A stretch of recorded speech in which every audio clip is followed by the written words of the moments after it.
Okay, so we're going to do your computer science test review here. This is question 1. This is a recycled question from an old IB computer science test, and this is a sort of a circuit diagram here, and they want you to construct a truth table for this diagram. So the way I do this is I look at these gates, and I have an A going into here and a B going into here. So this output can be described as A or B. Okay, and then I have a B going here and an A going into here. So this output can be described as A NAND B. NAND with B, like this. They're calling it X and Y. It doesn't mean much to me. So here we go. We're going to have this. So you could call this X, same thing as that, or you could call this Y, same thing as that. I guess technically is what they're hoping for you to see, but it makes very little difference, honestly. So this output here will be this right here ANDed with this. So we could write that as A or B ANDed with a NAND B. NAND B. So like this. So we're going to make a table for all that. So here's what I'm going to make a table of. I'm going to put these elements on my table. I'm going to highlight this. I'm going to put obviously A and B in the table. I'm going to put these outputs here in the table, and this will be my final output going into the table. Wherever you're leaving a gate, pretty much, you need to put an output on the table to make it easier. So let's draw this out. A, B. And then here, I'll put the A or B. That's that thing I highlighted right here. Everything I highlighted is going to go at the top. A or B. And then we have another one called A NAND B.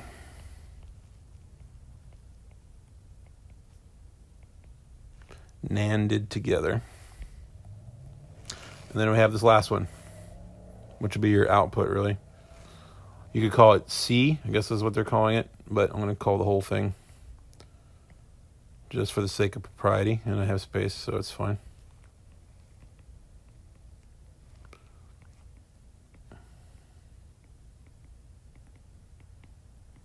Like this. Okay, so here we go. We're going to start the B with a 0, 1, 0, 1, and then the A will be 0, 0, 1, 1, just like this. If I OR these together, these first two columns, the output will only be 1 if one or the other is 1. So as long as I have a 1 in either A or B, the A or B will give me a 1. If there's both 0, then I'll get a 0. It's the only time, which is this one. Every other time, I'm going to get a 1, pretty much.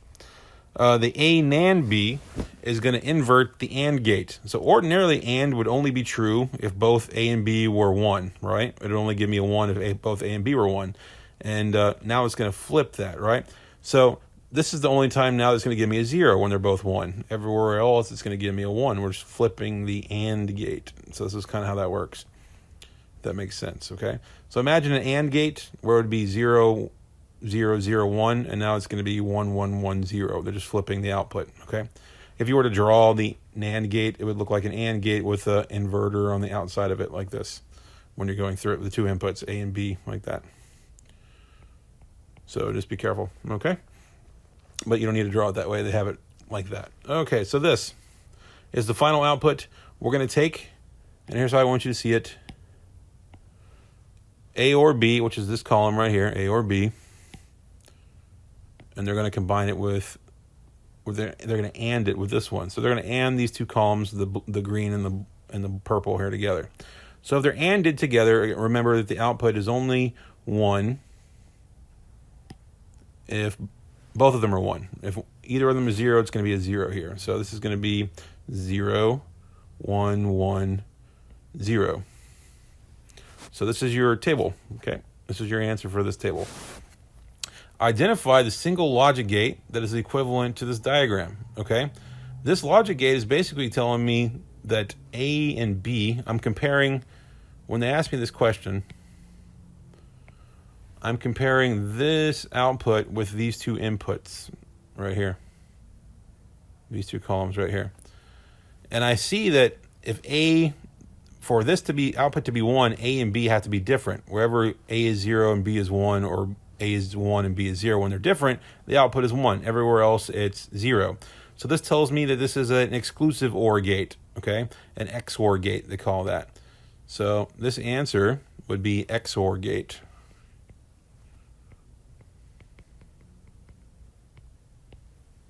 Okay. Another way you can write that, if you don't have to draw the truth table for it, but here's what they're telling you. It's kind of what I'm saying. The A XOR B, if you were to write it like that. It's not necessary to write this table. This is an adequate answer right there, but I'm going to do this anyway. This would be 0, 1, 0, 1. This would be 0, 0, 1, 1. It's a 1 and a 1, two separate ones. Okay. This output will be only a 1 if these are different. So if A and B are the same, it's a 0. So they're the same here and the same at the bottom, but they're different here and here. As you can see, this output right here is the same that I have for this column. So that's why it's an XOR gate. That's what an XOR gate does. As long as these inputs are different, it'll give you a 1. Anywhere else, it's a 0. That's what it means to be an XOR. So that's your answer, XOR gate. Okay?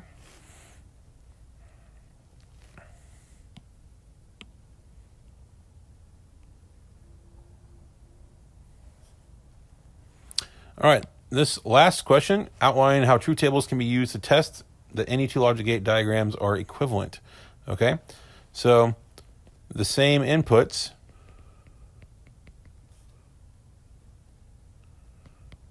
for each truth table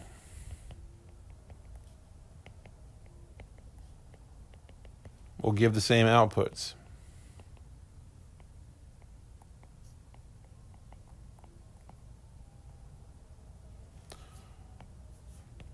This means they are logically equivalent or something like this. Something with equivalency.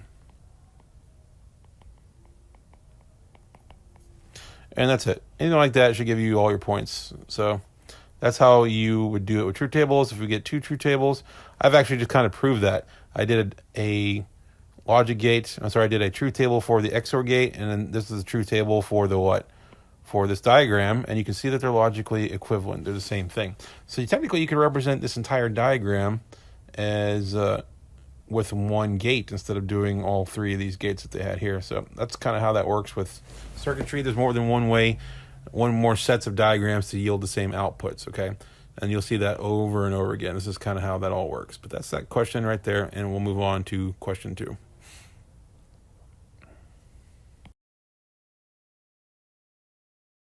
All right, this is question 2 on your test review. Construct the truth table for the following expression, A XOR B or C, okay? So there's going to be 3 inputs. I can see that right here. That's what I'm going to do first. I'll count the inputs. I have 3. So I need 3 variables in my table. So I'll draw a table with 3 inputs.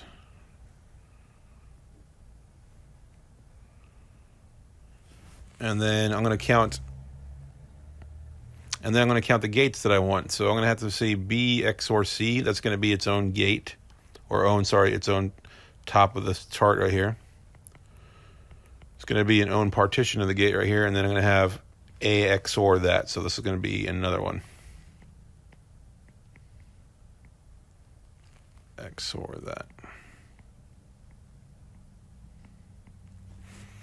And this will be A, B, and C. So this is my setup. Okay, I did this. Is its own thing right there, as you can see. So I'm just showing you why I'm doing that in parts. Okay, so here's the deal. My inputs, this is going to be, for C, I'll write as 0, 1, 0, 1, 0, 1, 0, 1. I'm going to need 8 inputs because there's 3 variables. So this is going to be 2 to the power of 3, 8 inputs. So I'm going to have that many inputs, 0, 1, 0, 1, 0, 1. And 0, 1. Actually, so what happens is this is not long enough, of course. And I need to make these legs a little longer to account for all that. All right, so this is going to be doubling it up. 0, 0 now, 1, 1, 0, 0, 1, 1. This will be 0, 0, 0, 0, 1, 1, 1, 1, as such. Okay, so we're going to OR the columns B and C. So we're going to OR these 2 columns together. So that means the output will be 1 as long as they're not both 0. So here, they're both 0, so it's going to give me a 0. But everywhere else, it's going to give me at least 1. So the rest of them will be 1. 1, 1, 1. Oh, right here, there's going to be both 0, so that's another 0 right there. and then a 1, 1, 1. So it's going to be that. Okay. So whenever B and C are both 0, it's 0. Everywhere else, it's 1. Now we're going to XOR column A. We're going to XOR column A, which is this one, with the blue column, B or C. So when I XOR something, that means that as long as they're different, it's a 1. If they're the same, it's a 0. That's what XOR means. So here, A and B or C at the top, they're both 0, so that's going to be they're the same, so it's 0. Second one, 0, 1, which is going to be 1 because they're different. And next one, 0, 1, there's going to be 1 because they're different. 0, 1, they're different. 1, 0, they're different. 1, 1, they are the same, so there's a 0. 1, 1, they're the same, so it's a 0. And 1, 1, they're the same, so it's a 0. So this is your output for this. And that's your truth table. That's number 2, all done.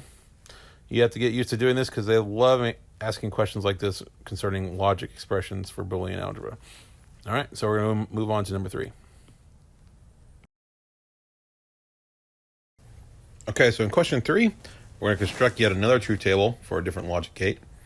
Logic expression we're going to have here, Boolean logic expression. So let's go ahead and do, how many inputs do we have? We have 3, A, B, and C.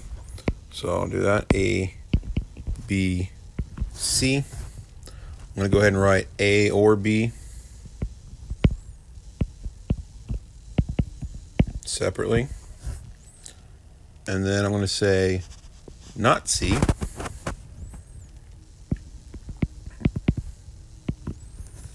And then not C or B.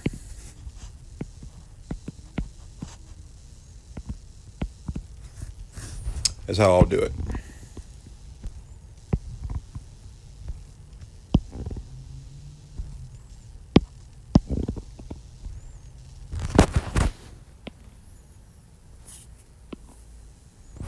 And that should be enough. Okay, so if I have my inputs, it's going to be 0, 1, 0, 1, 0, 1, 0, 1. 0, 0, 1, 1, 0, 0, 1, 1, 0, 0, 0, 0, 1, 1, 1, 1. A or B, we're going to OR, as I highlight this. These two together, A and or B. So as long as there's a 1 anywhere, it's a 1, okay? So the only way that OR can be 0 is if they're both 0. That's it. So this will be 0. This will be 0, and this will be 1, 1, 1, 1, 1, 1. Okay. Not C is the inverse of C, so it's going to be 1.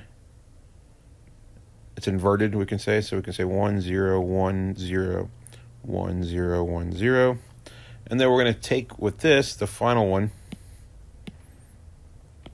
we are going to take this column, not C, and OR it with B, which is this one over here. So we're going to OR them together, which, remember, the output will be 1 so long as either one of them is a 1. So this is going to be a 1. Oops, let's not do that. Let's use a pen. 1, 0, 1, 1, 1, 0, 1, 1. So that's my output for this one. 1, 0, 1, 1, 1, 0, 1, 1. Okay. So that's that answer right there. That's the truth table for that, and that's really all the question is asking. So we're going to move on to number 4. Okay, number 4, I think I said I was going to give you guys this as a bonus, so if I worked it out, I couldn't do that for you. So bonus for you guys, if you can do that, you get some points on the test if you can figure this out using the Boolean algebra method. Okay, like I said, don't work too hard at it. You won't get anything really quite near this complicated on the test for an expression to simplify, and I would just use a K-map if I were you. But even if you had to simplify using Boolean algebra, if that's the only way you can figure out how to do it, it won't be this tough. But this is actually a good one, and the answer for this is on number 5 when we solve it with a K-map. And if you can actually get from this to the simplified expression we get for answer 5, and if you can show your process, then I'll give you bonus points. But other than that, I don't want to work it out because then I wouldn't be able to do that for you. All right, so. Okay, this is question 5. We're simplifying the same circuit as number 4 using a K-map, and this is actually pretty easy. This is a 3-variable K-map, so I'm just going to draw the K-map very quick. As we did in class, no different. So this will be my A, and then we'll have a BC over here. So the way I like to kind of set this up is I'll write this as where A is 0 and 1, and then I'll have a 0, 0 for BC, a 0, 1, a 1, 1, and a 1, 0, where we're changing this bit on the left side only by 1 bit at a time. So another representation of this, if you want to think of it this way, is being A naught and A. And we could call this B naught, C naught, B naught, C, BC, and then B, C naught, like this. So when I fill out this table, when I have A, B naught, actually I'm just grouping BC together. So I have A naught, which is this first column, and then a B naught C, which is right. So B naught and C is this. So it's going to be a 1 right there. And then I have an A, which is the second column, or it's 1, and then B naught, C naught, which is going to be right here. So we're doing this. We did this one. We did this one. Each one of these are 1s, in other words. B, C naught, that's going to be a couple of 1s, so we don't even care what A is. So for both A naught and A, we're going to put a 1, but the whole entire row of B, C naught, which is this one, B, C naught, this entire row is going to get 1s because we don't care what A is because we don't put an A in there. So that's that. AB, this time we don't care what C is. So anywhere where A and B are 1, we're going to put a 1. So where A is 1 is this right column right here, and where B is 1 is right on the last two rows. So it's already a 1 right there anyway. So we got this together with this. There's an overlap there. So it's that one. We got that one. It'd have been a 1 here and a 1 here, but we already have a 1 there anyway. So we have A naught, which is the first column, and then where B, C are both 1, there's going to be a 1 right there. So this is what this K-map looks like when I fill it up, and then the rest of these are 0s. And the idea here is to group as many 1s as I can, but I can only use a power of 2. So if I say 2 to the power of 0, 2 to the power of 1, 2 squared, 2 cubed, I can only use at most 8. I could use 4, I can use 2, or I can group 1. So these are the number of groups I can make. I can make a group of 1, which is just one of the 1s. I can make a group of 2, a group of 4, and a group of 8. I can't do anything else. Okay, that's just the rule. And we have to make the groups as large as possible, and we have to use squares or rectangles, and we can't go diagonal. It's either vertical or horizontal. So that's basically all the rules you have to follow. The largest grouping I can make of a square is this one right here. In this particular group, we don't care what A is because we're going to get 1s whether A is 0 or 1 anyway. And we also don't care what C is, because if C, whether it's C naught or C, we're still going to get a 1. So this whole thing is just B. That entire, this row and this row is just where B is 1. So this whole thing is just going to be B. That grouping right there. We have to group all of them though. So the next group I'm going to make, the largest group I can make, let's change this color, is this one. I can get this one and this one. Okay, so for this one, we have to be on this column A naught, so that's going to be A naught.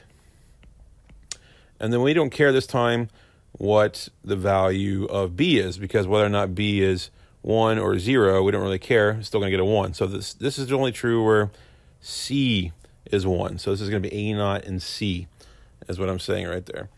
Okay, and then the last group I can make, I'll do this in blue, is I can wrap around and snatch this 1 right here with this 1 on the bottom. And that's the biggest group I can make using one of these numbers on the top here. So in this case, A has to be 1, so there's going to be an A. In this case, we do not care what B is because we have a B and a B naught, and we're still going to get a 1 either way. So we care that C, though, is the complement, so it's going to be C naught. So what I have here is B plus A naught C plus A C naught. And this is going to be my simplified Boolean expression for the circuit. Okay, number 6 here is kind of a botched question, is what I would say. Didn't really work out the way it was supposed to, just because of me. So what I'll tell you here is this is basically a truth table that's much too large for 2 inputs. So what I'm going to tell you here is we need to get rid of half of this table, because there's some duplicates like A and B are both 0 twice, right? That shouldn't happen. So I'm going to get rid of half of this table. I'm going to see this right here. I'm going to get rid of this. So what I'll do is I'll kind of say don't pay attention to that part. So ignore this, okay? So the rest of it, see this part here, just ignore this, okay? The rest of it, though, I'll pay attention to. And this is the part I want you to pay attention to. We'll just make a gate out of this. And make a digital circuit out of that. And really, that's not going to do much, this 0, 1, 0, 1. So it's going to be a very simple circuit, if anything. So this is going to be a 2 input by 2 input. It says a 2 by 2 K-map. I'm going to use a K-map to do this. So I'll write this as A and A naught and B naught. And then I'll just look at this one. So where I see this, I have A and A. Where I see the zeros is where I really care about. Or sorry, where I see ones. This is where I have a 1. Keep trying to do the highlighter and I select the pen. So I want 1 here, 1 here. So I'm going to look at this row and this row. So where I have the 1s is where I get the inputs of 0, 1. So 0, 1. This is 0. This is 1, in other words. And I really should do this the other way around.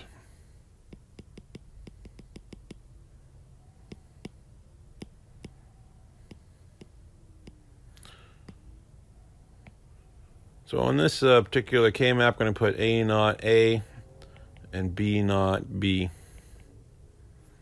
And where this is a 1 right here, I'm going to use this combination of inputs. So at 0, 1, which is here, I'm going to put a 1. And when I have 1, 1, which is A and B, just that, I'm going to have a 1, 1. So this will be zeros here. So basically, I don't really care what A is. For this particular, this particular grouping of 1s, I don't really care what A is, because it doesn't matter if A is 1 or 0, I'm still going to get 1.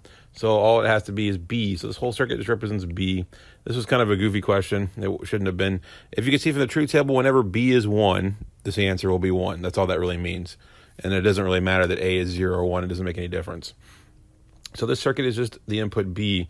So when I say draw the circuit, it's really goofy. Just B is going to go straight to the output. There's no gate to go through. It's just going to, it's like taking a wire and taking whatever input pin for B and leading it straight to the output without going through any gates at all. So that's all this was. This is not really supposed to be that question, but that's what it turned out to be, and it's just really just a goofy situation there. So, like I said, the examples we did of K-maps on the following day is going to be a much better representation of what you can expect than this question right here, which has just got, I don't know, it just got messed up.